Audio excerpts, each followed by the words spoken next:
Hello and welcome to yet another episode of News in Focus. I'm Miriam Kanyugo. Well, tonight we'll be discussing investment and, more importantly, investment in the housing sector. Growth has really grown in regards to urban and development, and technology is coming in, and people are moving from the rural areas to the urban areas, and more importantly, they're looking for housing. And also in the rural areas, they're looking for better housing. But the question is, are we going to have quality and also at an affordable price? Tonight, we'll be looking at investment and if we can actually be able to reach that goal of having an affordable house in your home. So welcoming you to this is Robert Knutson, who will be discussing together with me, President and Founder of Omni Housing. Welcome. Thank you. And together we have the second time welcoming Patrick Griswold, the president of Why Africa Now. Thank you, Mary. Let me start with Patrick. Before we were together here and we talked about investment and more importantly the Western world and how they can come in and invest. Today, as we're looking at housing, there's a growing demand in Africa and more importantly also in Kenya on housing. I don't know how far you've gone in regards to the investment aspect in the Western world as far as we are talking today. Okay, Mary, the biggest challenge I had in housing is priority, one of the sectors that I really focused on over the last 2 years. And as we've discussed before, the U.S. side of things, it's not just finding the right product, it's finding the people that understand Africa, its needs, requirements, etc. So while I've probably talked to up to 100 different housing companies. And while there was some, good quality products and things like that, the people just did not have the mindset with regard to Africa and do not understand what is happening in Africa and the important needs that Africa has with regard to affordable housing. And I came across Omni Housing and I liked the product. And so I started some dialogue with them, and immediately when I spoke to them, they understood Africa, and that's the biggest hurdle. Now that brings me to Omni Housing President Knutson. Today I've learned how to pronounce your name a fresh way. Let's understand what actually made you talk about more about Omni Housing before we go to what actually prompted you to go ahead and do this. Well, I started out from graduate business school at Merrill Lynch Investment Banking and Infrastructure in New York City in 1977. And after 6 years of formal training in finance and joining Merrill Lynch's elite team in infrastructure, the first thing Merrill Lynch did was, again, put me into school for another 18 months so that I could learn every facet, every avenue of financing, and financing at the lowest rate possible for housing, hospitals, schools, roads, and power plants. So I'm honored and pleased that I received such a great education from one of the premier investment banks of the world, Merrill Lynch, which is now combined with Bank of America, right in the heart of Wall Street. So what prompted you eventually to actually think, okay, let me go ahead and do housing that are affordable and also in quality? Well, being one of the elder members of a family of 11 and having helped my mom and dad along with my older brothers and sisters, I've always loved helping younger folks climbing the ladder. And this is an extension of that effort that my mom and dad instilled in me as a young man to help younger, less fortunate people. So as I continued along my career in Wall Street, I was hired by other major investment banks because of my skills in financing, housing, and energy projects throughout the world. And before I formed my own company, I worked at 5 of the largest investment banks in the world: Merrill Lynch, Prudential, Nikko Securities from Japan, Societe Generale from France, and Royal Bank of Canada. Then I formed my own company because I had such a broad canvas of relationships throughout the world, and I wanted to be my own boss. So I formed Omni Housing to help finance and build low-cost housing for less fortunate people throughout the world. How did you come into the material aspect? How did you get to? Once again, I'm fortunate in that, and perhaps in many ways, my father has been my greatest teacher. And my father and grandfather were major contractors for the U.S. Navy, producing boats during World War II and the Korean conflict. That extended out to where they became very heavily involved in fiberglass and built fiberglass boats. So I grew up in a fiberglass factory, and although I became an investment banker, my teenage and early college education is in fiberglass under the tutelage of my father's managers and other co-workers that taught me the trade. Okay, so why Africa? Maybe I could also ask why Africa in regards to, yes, these houses, I believe they're for Africa and also for the less fortunate nations for the housing purposes. Well, I cut my teeth in Africa and Nigeria, and perhaps it's the best lesson. If you want to go to Africa, go to Nigeria first, because in many ways it's the hardest. The people of Nigeria are fantastic, but there is 175 million people there. It's certainly very prosperous and hardworking people. But as I traveled through Africa, Africa is a continent, not a country. It's 54 countries.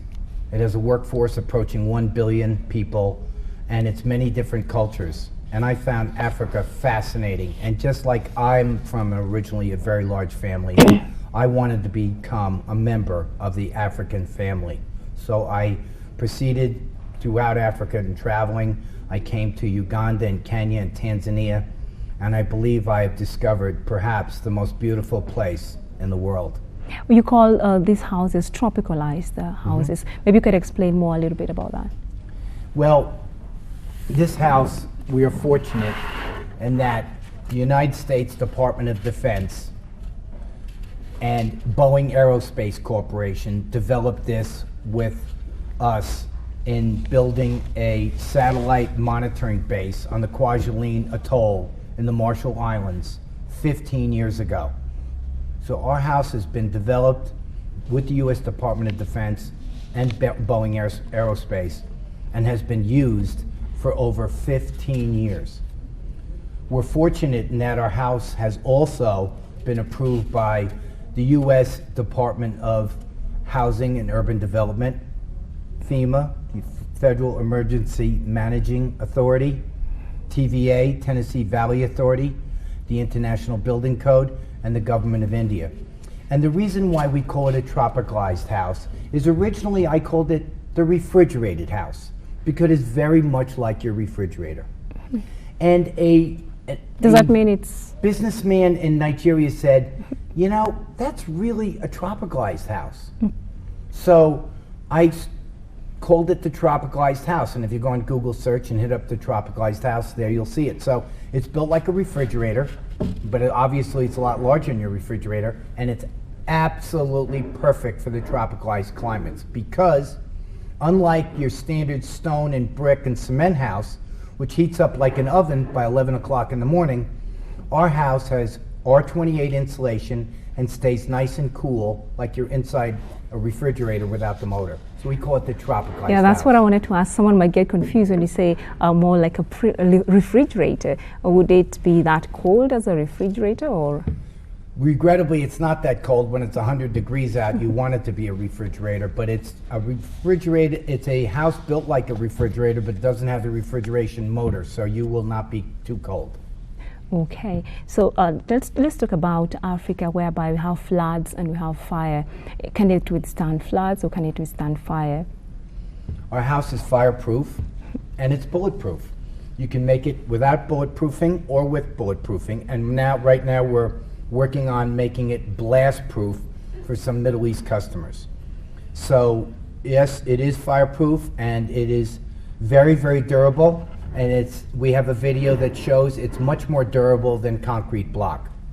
Okay. How has the market been when you came to Africa? How has it been? And also in Asian countries, how's the market been in regards to explaining that what you're bringing to the market, it's something that can actually really go with the demand that is already there? A very educated source is McKinsey and Company. And McKinsey and Company did a study on Procter & Gamble and the introduction of diapers into Kenya and Nigeria. It was a learning process, and that's what our product is also.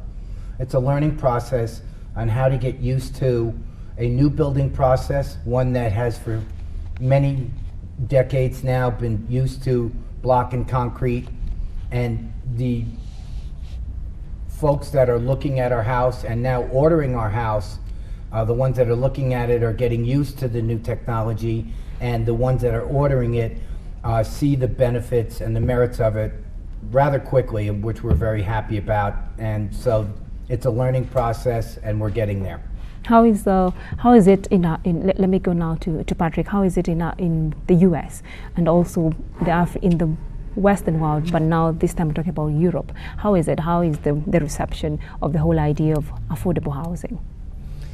Yeah, it's an issue everywhere in the world, and you will find that if the U.S. is 50 states, and you have a lot higher GDPs in some areas than that, and these affordable houses are, bought and lived in by people throughout the United States in the lower income areas, and very well received, especially when they've passed, the approval of the U.S. government. A lot of Americans lived in them overseas while working for Boeing Corporation and the Department of Defense, and have even returned to the U.S. to the same type of house.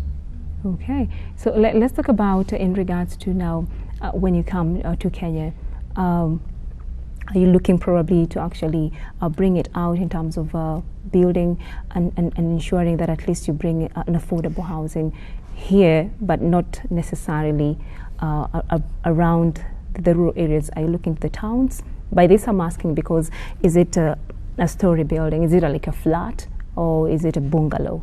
What are you looking probably? Which sector are you looking to? Well, everything. They have a full line of housing. But I think maybe the main challenges have been, with regard to affordable housing, is obviously, the cost. And then, we want to manufacture them locally. I mean, Kenya can't afford to import 1 million, 2 million houses.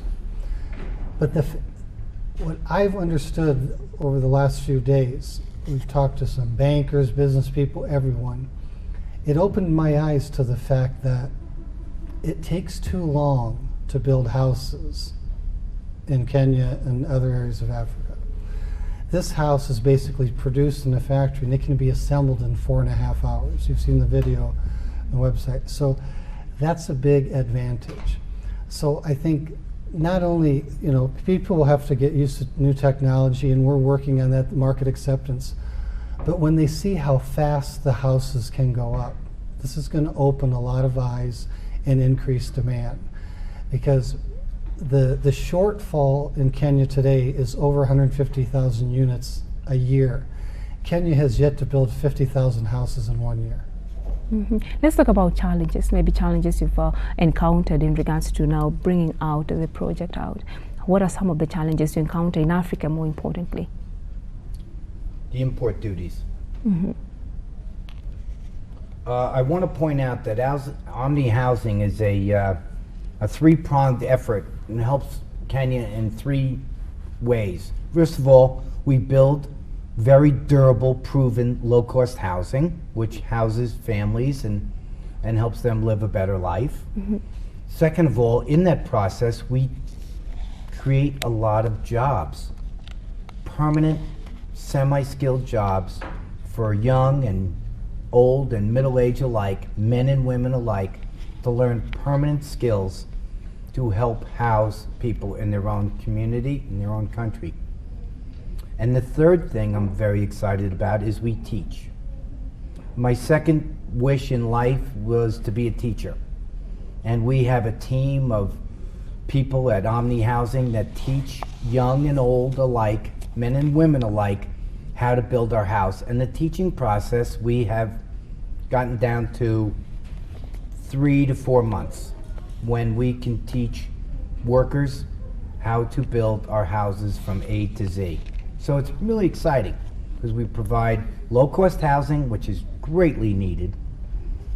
We provide jobs, which is greatly needed. and we train them, and we have videos in English and in the local language that they can refer back to as they want to understand each job function in building the structures. Maybe you could go to affordability. How much probably would a one bedroom, let me go with a standard one bedroom cost me? Well, being a mortgage banker and working in the mixing bowls of Wall Street in Manhattan for many, many years, and being on the cutting edge of the creation of Freddie Mac debentures and the development of Fannie Mae mortgage product and Freddie Mac mortgage product and the private label of Citibank mortgage product and all the other private labels, I was lucky enough to be at the right time in the right place and doing my homework, keeping my nose to the grindstone, and learning the intricate skills, again, after Merrill Lynch's municipal bond and infrastructure training school. When I returned from Nigeria in February of 13, and as the snow was coming down outside, and I looked out my office, I started to write Mommy May. Mommy May, M-O-M-M-I-E, new word, M-A-E. Mommy May is the Ginny May of Africa that I wrote, and I dedicate it to all the families in Africa.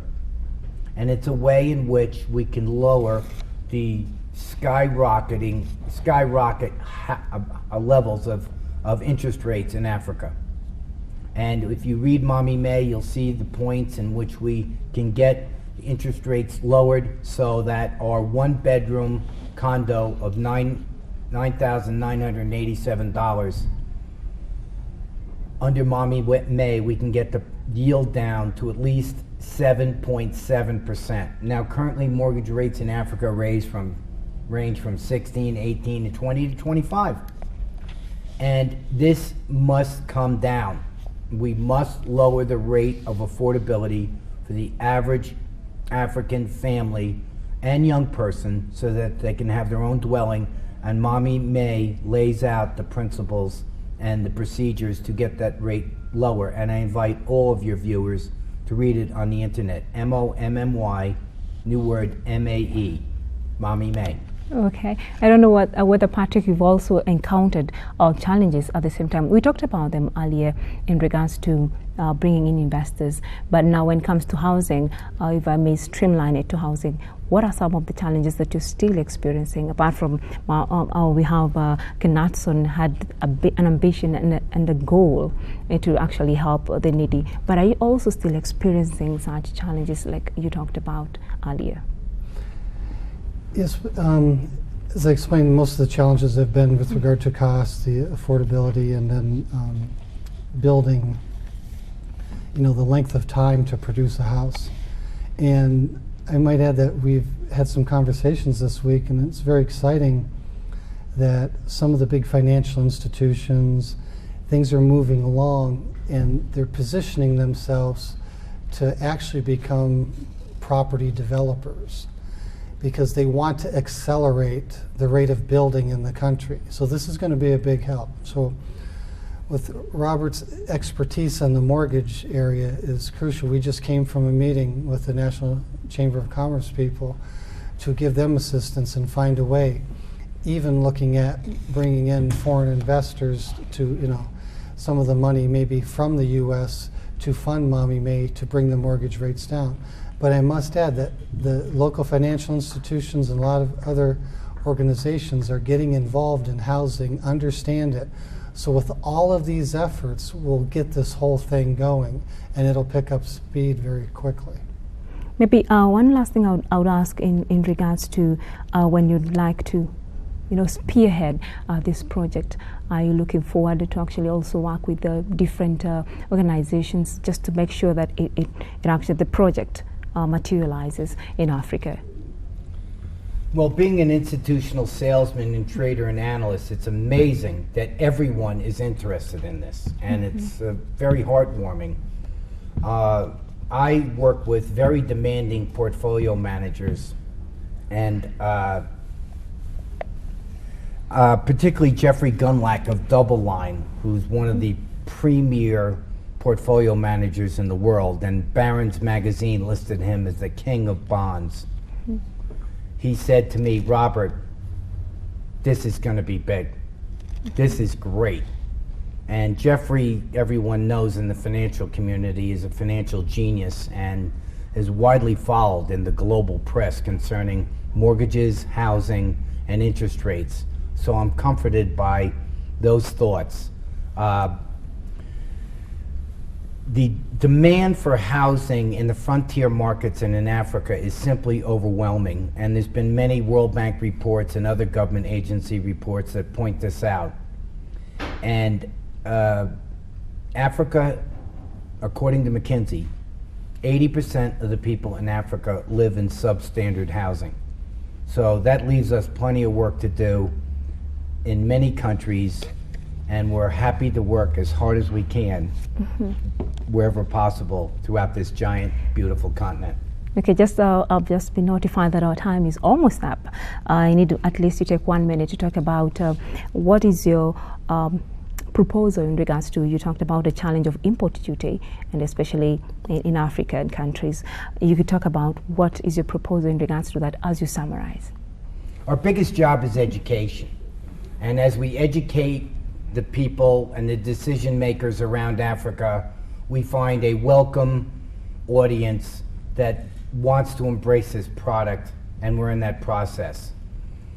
We need to build factories on location in Africa so we don't have import duties, and so that we can hire and create a lot of semi-skilled jobs and teach a lot of young folks and medium-aged folks how to build this product. We're very happy and excited about that. Okay, thank you so much, Patrick. If you have something at least you'd like to add on top of what Kandatsun has said, or something that you feel you really need to say it, this is the time. I think Robert has demonstrated that it's more than just business. And I think that's the key factor to make this successful. A lot of people are just looking for the business, so that's why they maybe stay in their markets outside of Africa, because they focus on that.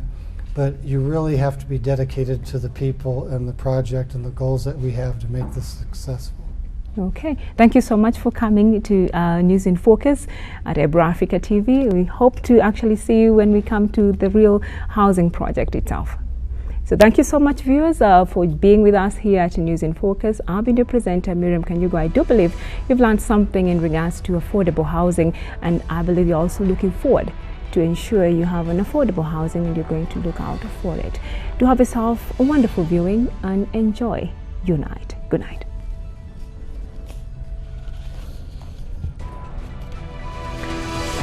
Thank you so much for coming.